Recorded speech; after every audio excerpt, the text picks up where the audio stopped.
धुळे जिल्ह्यातील दोंडाईचा शहरात बस स्थानक समोरील दखतमल मार्केट मधील एका मोबाईल दुकानाचे लोखंडी शटर डॉमीच्या साहाय्याने उचकटून दुकानातील एकूण 1,34,557 रुपये किमतीचे विविध कंपनीचे मोबाईल वर चोरट्यांनी डल्ला मारण्याचा प्रकार घडला होता। तर याबाबत दोंडाईचा पोलीस ठाण्यात गुन्हा दाखल करण्यात आला होता। सदरील गुन्ह्याचे तपासी अधिकारी पोलीस उपनिरीक्षक राजेंद्र माळी, पोलीस उपनिरीक्षक हर्षा जाधव यांनी तातडीने तपासाची चक्र फिरवून सीसीटीव्ही फुटेजच्या आधारे टेक भिलाटी परिसरातील साजन हिरू भिल, पवन विश्वनाथ सोनवणे, मन्या उर्फ मनीष कायसिंग भिल यांना ताब्यात घेत पोलिसी खाक्यात दाखवताच त्यांनी गुन्ह्याची कबुली दिली। तर चोरलेले मोबाईल पवन सोनवणे याच्या घरात मिळाले असून सदरचे मोबाईल जप्त करून एकूण मोबाईलची किंमत 61,925 रुपये किमतीचा मुद्देमाल आरोपींच्या ताब्यातून हस्तगत करण्यात पोलिसांना यश आले आहे। लोखंडी शटर होते टॉमीने उचलून प्रवेश करून सुमारे 1,34,557 रुपये किमतीचे मोबाईल चोरून नेले होते।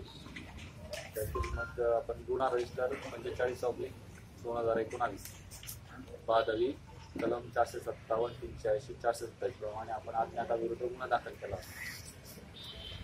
गुप्त बातमीदारामधून आपले जे पोस्टचे कर्मचारी असतील राजेंद्र माळी जे आपले PSI आहेत, नवीन हजर झालेले आपल्या महिला PSI आशा जाधव यांच्या टीमने चांगल्या प्रकारे काम करून आणि गुप्त बातमीदारामार्फत माहिती काढून त्याच्यातले चोर शोधून काढले।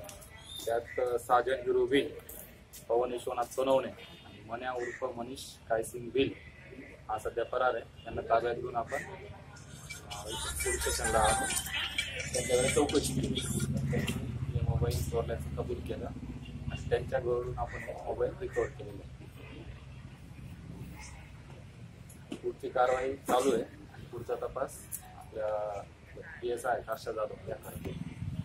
सदरचा गुन्हा पोलीस अधीक्षक विश्वास पांढरे, अप्पर पोलीस अधीक्षक भुजबळ, उपविभागीय पोलीस अधिकारी संदीप गावित यांच्या मार्गदर्शनाखाली पोलीस उपनिरीक्षक राजेंद्र माळी, पोलीस उपनिरीक्षक हर्षा जाधव यांच्या सूचना व मार्गदर्शनाप्रमाणे पोलीस नाईक संदीप कदम, पोलीस नाईक मुकेश अहिरे, राकेश चंदात्रे, विनोद पाटील, संजय चव्हाण, योगेश पाटील, संजय जाधव, राकेश सूर्यवंशी, महिला पोलीस नाईक अश्विनी कुमावत, वर्षा गोपाळ यांनी ही तात्काळ कारवाई केली आहे। या चोरीचा दोंडाई पोलिसांनी तात्काळ छडा लावल्याने त्यांचे परिसरातून अभिनंदन होत आहे। तर पुढील तपास पोलीस उपनिरीक्षक हर्षा जाधव करीत आहे। प्रतिनिधी समाधान ठाकरे, समाजशील न्यूज, दोंडाईचा धुळे।